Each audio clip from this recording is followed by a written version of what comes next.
This story begins with the love of a mother who desires her children to experience a life-changing journey, an experience that can be passed on to future generations. We became pilgrims with thousands of others from all over the world who walked where Jesus walked. While there's no possible way to capture it all, that's not the purpose. The purpose is to remember. We hope you will experience this journey with us. Welcome to Season 2 of The Best of Us, the Floros. So we are on the first leg of our trip. We're in Columbus still in a Starbucks. So just follow along and see what's going on next. You're busy working. Do what? You're busy working? Doing a couple last minute things, yes.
Well, let us say good morning from Tel Aviv, Israel. We made the journey, lost yesterday. The whole day. Unless you consider spending the day in an airport an adventuresome occurrence. This is, for us, a first time ever, check it off the bucket list. Something we've always looked forward to. And so we want you to go along with us on this adventure. The water you see behind us is the Mediterranean Sea. Never thought I'd see it. No. But how beautiful it is. It is absolutely beautiful. So we are looking forward to this time and hope you go along with us on the journey as we make the best of us, the Floros. Right, see you soon. Bye. Our first stop on our journey was in Caesarea. Caesarea was important in many ways because it had become a great place of sea transportation and moving of stock and goods. Caesarea was very important in the first century because the Roman influence had taken a stronghold there. There was a man named Cornelius in this city. He was a very devout man, prayed continually to the Lord, and gave alms to those that were in need around him. And one night in a dream, he had a vision, and the Lord instructed him to go find a man named Peter. At the same time, Peter was having a dream, and he was led to go and meet with Cornelius. And for the very first time, the good news of Jesus Christ's message was given to Gentiles. And who knew what a difference that would make? Our next stop was Mount Carmel, where Elijah and the prophets stood against Ahab and the prophets of Baal. And as you can tell by this view, it would have been seen for miles around. Also, this valley is significant because it is Armageddon, where the final battle of this world is to take place. We made our way to the other side of the valley, to Nazareth, a key place in Jesus' life and growing up. And as we looked out from across this mountain view, it was here that once Jesus had declared himself as the Son of God, that they brought him out and threatened to throw him off the rocks just outside of the city limits because of who he declared himself to be.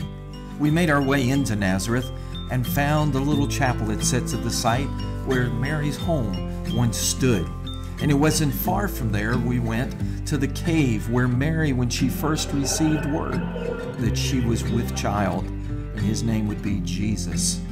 So much happened in this city so long ago, and as you can see, it continues to be a bustling, happening place. But long ago, Jesus of Nazareth arrived.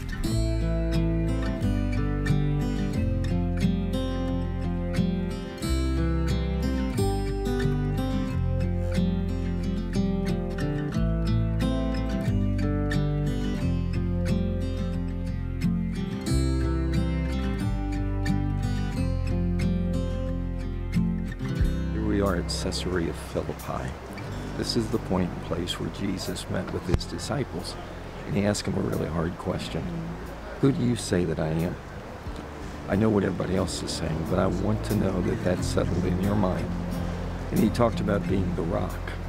And this rock formation behind us represents the ruins of what's left of Caesarea of Philip, who was over this providence at that time. And as they considered this, he knew what lay before him through the cross. The disciples, a life of living the cross as well. As Jesus spoke to his disciples, they were standing in the shadows of the temple of Pan and Augustus. It was there that they believed was the gate, the door to Hades. And so Jesus made it clear that he was the door, he was the way and the hope. And in all of this darkness, and in all of the paganism that was around him, he asked his disciples, who do you say that I am? Can I really make the difference that this sad, broken world needs? Next to Capernaum, there where Peter's mother-in-law lived, and Jesus went into this synagogue and he spoke. Although this is built upon the original foundation, it is in this place where Jesus taught and told them of the hope that he brought to the world.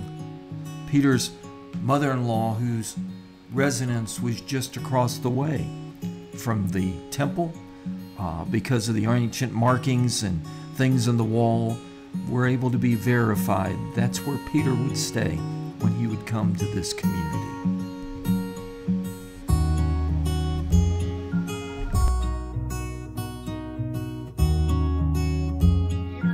That we passed by over here, can everyone see it?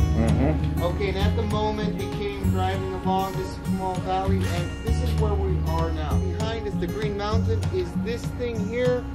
That's Old Testament. A place, Magdala, that lay dormant for so many years, even up into the 1970s when it was first discovered. And they began to unearth this majestic city and found in its ancient ruins colosseums, bathhouses, structures, a place where Jesus had walked and taught. The unique thing about this setting here is they would force hot air around these stones that would then heat over the floor and above, the tiles above, that if there were water in the room, would warm the water.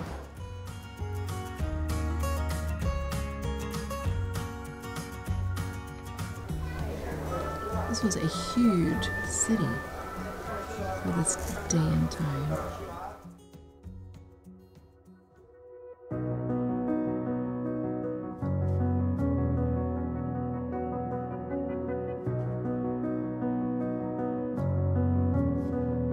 The beauty and the grace, nothing we would change at all. A feeling that is deeper than the ocean.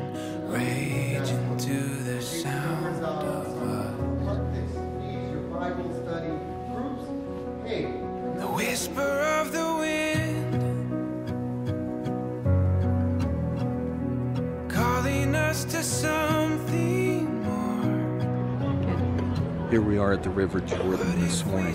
Several in our group are going to be baptized in the Jordan River because of the significance where Jesus was baptized. Not in this exact spot, but along this river. This is very, very significant for those who follow after him. And so this morning, our group, along with many other groups, are taking advantage of this opportunity to be baptized in the Jordan River. And so what an experience this has been and continues to be yet today as we join together with other believers and observe baptism. This is where it starts.